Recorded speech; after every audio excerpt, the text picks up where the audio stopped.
नमस्कार दोस्तों। आज हम आपके लिए लेकर आए हैं संजीव डेसवर का पहला मॉडल पेपर, जिसका सरलीकरण, व्याकरण के प्रश्नों का सरलीकरण हल करेंगे हम। जिसमें आपके पहला जो प्रश्न आएगा वो आपके रहेगा दोस्तों अपठित गद्यांश का, जिसके अंदर 5 प्रश्न आपसे पूछे जाएंगे और पांचों प्रश्न के आपको ऑप्शन दिए जाएंगे, जिनमें से आपको कोई भी एक ऑप्शन चुनना है जो सही होगा। ठीक है दोस्तों, तो ये पहला गद्यांश है हमारा आपके सामने, जिसको हम पहले रीड करेंगे ध्यान से और पढ़ेंगे पहले इसको ध्यान से, और पढ़ने के बाद हम डिसाइड करेंगे कि कौन सा जो शीर्षक है इसका सही हो सकता है, कौन से प्रश्न का आंसर कौन सा सही हो सकता है। ऑप्शन आपके सामने रहेंगे चारों प्रश्नों के। पहले हम गद्यांश को पढ़ लेते हैं।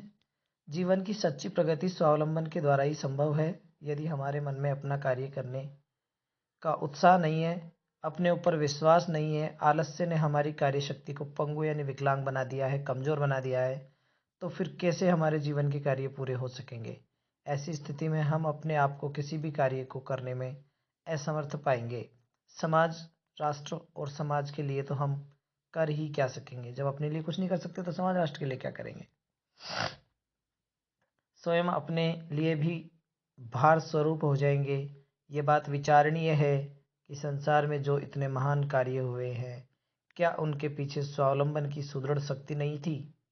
यदि परावलंबी पुरुषों की भांति सभी हाथ पर हाथ धरे बैठे रहते, अकर्मण्यता, आलस्य और दूसरों के सहारे जीने की भावना लिए रहते, तो मानव समाज की इतनी प्रगति संभव थी? नहीं हो सकती थी दोस्तों। इसलिए तो संसार के सभी महापुरुष स्वावलंबन के पुजारी थे। अपने हाथों से ही उन्होंने अपने महान जीवन का द्वार खोला। अब्राहम लिंकन, महात्मा गांधी, ईश्वर चंद्र विद्यासागर आदि महापुरुषों से कौन अपरिचित है। उन्होंने स्वावलंबन के अमृत को पीकर ही अमरता प्राप्त की। इसी कारण वे आज मरकर भी जीवित है। ये हमारा गद्यांश था दोस्तों, इसको हमने पढ़ा।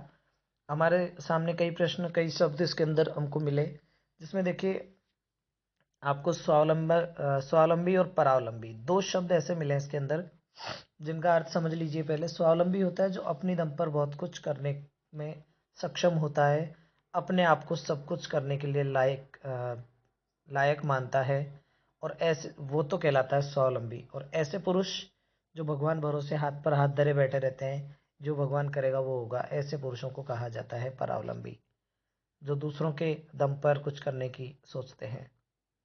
पहला जो प्रश्न है आपका वो है उपयुक्त गद्यांश का शीर्षक लिखिए। दोस्तों इसमें स्वावलंबी और परावलंबी की बात हुई है, स्वावलंबन और परावलंबन की। तो हमारे पास 4 ऑप्शन है। आप सबसे पहले ये देखिए कि कौन सा ऑप्शन इसका नहीं हो सकता, उसको बाहर कर दीजिए यदि आपकी समझ में नहीं आ रहा है तो। अगर आ रहा है तो डायरेक्ट उसको कीजिए। बाय द वे, आप पहले उसको कीजिए जो आपकी समझ में नहीं आ रहा। जो आपके समझ में आ रहा है कि गलत है, उसको बाहर कर दीजिए। तो यहाँ पर हम देखते हैं स्वावलंबन, स्वावलंबन का महत्व है, स्वावलंबन और उत्साह है, उपयुक्त सभी। तो दोस्तों इसके अंदर उत्साह शब्द कहीं भी नहीं आया है। आपके अपठित गद्यांश के अंदर उत्साह शब्द कहीं भी नहीं आया है, इसलिए आपका से ऑप्शन बाहर हो जाएगा। ऑप्शन दे भी बाहर हो जाएगा इसी के साथ। फिर हमारे पास बचेंगे 2 ऑप्शन, स्वावलंबन और स्वावलंबन का महत्व है। तो दोनों में से जो बेस्ट आपको लग रहा है वो आप इसका आंसर देंगे।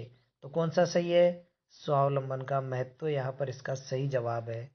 तो इसका ब आप सही जवाब लगाओगे फ्रेंड्स। इसका जो उत्तर है वो है हमारा ब। नेक्स्ट में बढ़ते हैं हम आगे। ये ब आंसर इसका सही है। आगे बढ़ते हैं। संसार के महान कार्यों के पीछे शक्ति निहित होती है, परावलंबन की, स्वावलंबन की, आलंबन की, या इनमें से कोई नहीं। तो देखिए दोस्तों, परावलंबी क्या होते हैं? परावलंबी होते हैं जो दूसरों के दम पर कार्य करने की सोचते हैं। तो परावलंबी नहीं होते, इनमें से कोई भी नहीं है, ये भी बाहर है। आलंबन और स्वावलंबन, तो स्वावलंबन के दम पर सारे कार्य किए जा सकते हैं। तो इसका ऑप्शन भी कौन सा सही है? ब ऑप्शन सही है। इसका भी कौन सा सही है? ब ऑप्शन सही है। स्वावलंबी महापुरुष थे अब्राहम लिंकन, महात्मा गांधी, ईश्वर चंद्र विद्यासागर। आपके गद्यांश के अंदर तीनों का नाम आया है, इसका मतलब उपयुक्त द सही है। इसका जवाब क्या है? उपयुक्त द सही जवाब है इसका। परावलंबी पुरुष की प्रवृत्ति होती है उत्साह। क्या परावलंबी पुरुष में उत्साह रहता है? नहीं रहता। क्या अकर्मण्यता रहती है, अर्थात कर्म करे नहीं फिर भी फल की चिंता करे? हाँ जी, बिल्कुल यही सही है। विश्वास नहीं रहता है और आपका बच गया अकर्मण्यता। तो इसका ऑप्शन भी कौन सा सही है? ब ऑप्शन सही है इसका भी। स्वावलंबन के द्वारा ही संभव है विनाश। क्या स्वावलंबन से विनाश हो सकता है? नहीं हो सकता। विकास होता है। क्या होता है? विकास होता है। तो इसका ऑप्शन भी सही है ब। ये हमारा अपठित गद्यांश कंप्लीट हुआ है दोस्तों। नेक्स्ट हम अपठित पद्यांश की ओर बढ़ते हैं। हमारा अपठित पद्यांश है जिसको हम पढ़ने जा रहे हैं। भाई सूरज जरा इस आदमी को जगाओ, भाई पवन जरा इस आदमी को हिलाओ। यह आदमी जो सोया पड़ा, यहाँ पर सोया पड़ा से तात्पर्य है कल्पनाओं में है, सपने देख रहा है, तो कल्पनाएं कर रहा है बड़ा पड़ा, ऐसे व्यक्ति से तात्पर्य है यहाँ पर जो सच से बेखबर है, जिसको सच से कोई मतलब ही नहीं है, सच को जानता ही नहीं है, सपनों में खोया पड़ा है। वक्त पर जगाओ नहीं तो जब बेवक्त जागेगा ये, तो जो आगे निकल गए उन्हें पाने के लिए भागेगा ये। क्योंकि जब भी कोई इंसान बेवक्त जागता है, बेवक्त अपने आप को संभालता है, तब तक उसके साथ वाले लोग बहुत आगे निकल चुके होते हैं। इसलिए समय पर इसको जगाओ, नहीं तो जब ये जागेगा तो उन लोगों को पाने के लिए, अर्थात उन लोगों की बराबरी करने के लिए ये भागेगा। घबरा के भागना अलग है, क्षिप्र गति अलग है। क्षिप्र गति मतलब तेज गति से चलना। क्षिप्र तो वह है जो सही क्षण में सजग है, तेज गति तो उसे कहा जाएगा जो सही समय पर सजग रहता है, सही समय पर अपने कार्य करता है। सूरज इसे जगाओ, पवन इसे हिलाओ। ये आपका अपठित पद्यांश हमने पढ़ लिया। पहला जो प्रश्न आपका है, उपयुक्त पद्यांश का उचित शीर्षक लिखिए। कामचोर को जगाना, सोए हुए को जगाना, आलसी को जगाना या उपयुक्त सभी। तो यहाँ पर कामचोर जो व्यक्ति होते हैं उन्हें क्या कहा जाएगा? कामचोर व्यक्ति वो होते हैं जो कार्य नहीं करते, कार्य से बचने की कोशिश करते हैं। सोए हुए को जगाना, तो यहाँ पर सोए हुए को जगाना इसका सही जवाब है, क्योंकि सोए हुए से मतलब क्या है? कल्पनाओं में खोया हुआ व्यक्ति। हवा से किस आदमी को हिलाने को कहा गया है? कल्पना में डूबे व्यक्ति को, एक स्थान पर टिके व्यक्ति को, भागते व्यक्ति को, सोते व्यक्ति को। तो आपको पता होगा यहाँ पर तीसरी लाइन में आया है जरा इस आदमी को हिलाओ, ये आदमी जो सोया पड़ा अर्थात कल्पनाओं में खोया पड़ा, मैंने अभी आपको बताया था। तो इसमें ऑप्शन नंबर ए, पहले वाले का ऑप्शन अपन ने ब किया था दोस्तों, और इसका ऑप्शन आपका है ए। नेक्स्ट आगे बढ़ते हैं। बेवक्त जागने पर क्या होगा? बेवक्त जागे, देखो ये रहा, नहीं तो वह बेवक्त जागेगा, ये लाइन ही आ रही है आपकी। नहीं तो वह बेवक्त जागेगा तो जो आगे निकल गए उन्हें पाने को घबरा कर भागेगा। तो क्या है? साथ वाले आगे निकल जाएंगे। क्या उत्तर है इसका? साथ वाले आगे निकल जाएंगे। सच से बेखबर कौन है? जो अशिक्षित है। अशिक्षित के बारे में इसके अंदर अंदर कहीं नहीं आया। जो कल्पनाओं में खोया पड़ा है, बिल्कुल यही सही है, जो कल्पनाओं में खोया पड़ा है, यही सही जवाब है। क्षिप्र गति से मतलब है, अभी आपको मैंने बताया था यहाँ पर, ये रहा, क्षिप्र गति अलग है, तो इसका मतलब हो गया तेज चाल। क्या उत्तर है इसका? तेज चाल। आगे बढ़ते हैं दोस्तों। मैंने आपको बताया था कि मैं केवल व्याकरण के प्रश्नों को ही हल करवाऊंगा। मेरा जो पहला टारगेट है वो केवल व्याकरण के प्रश्नों को हल करवाना है। फिर आगे बढ़ते हैं। रिक्त स्थानों की पूर्ति कीजिए। संज्ञा के मुख्य रूप से भेद माने जाते हैं। दोस्तों संज्ञा के मुख्य रूप से कितने भेद माने जाते हैं? 3 भेद माने जाते हैं। तीन भेद माने जाते हैं। पुरुषवाचक सर्वनाम के भेद कितने होते हैं? 6। कितने होते हैं? 6 भेद माने जाते हैं।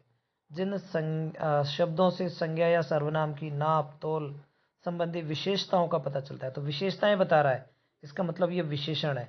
और क्या बता रहा है? नाप तोल। इसका मतलब आपका कौन सा विशेषण है ये? परिमाण। परिमाणवाचक। कौन सा विशेषण है? परिमाणवाचक। क्रिया के मूल रूप को कहते हैं धातु, कहते हैं क्रिया के मूल रूप को। क्या कहते हैं? धातु। जो शब्दांश शब्द के आरंभ में यानी पहले जोड़कर उसके अर्थ में विशेषता या परिवर्तन उत्पन्न कर देते हैं, उन्हें हम कहते हैं उपसर्ग कहते हैं। क्या कहते हैं? उपसर्ग कहते हैं। वे प्रत्यय जो संज्ञा के अंत में जुड़ते हैं। दोस्तों मैंने आपको प्रत्यय जब पढ़ाए थे तब मैंने आपको बताया होगा कि संज्ञा, सर्वनाम और विशेषण इनके अंत में जो प्रत्यय जुड़ता है उसको हम तद्धित प्रत्यय कहते हैं। क्या कहते हैं? तद्धित प्रत्यय कहते हैं। संधि एवं समास में क्या अंतर है? यहाँ पर आपको संधि और समास दोनों की डेफिनेशन लिखनी है। संधि दो वर्णों के मेल में होती है। किस में होती है? वर्णों के मेल में।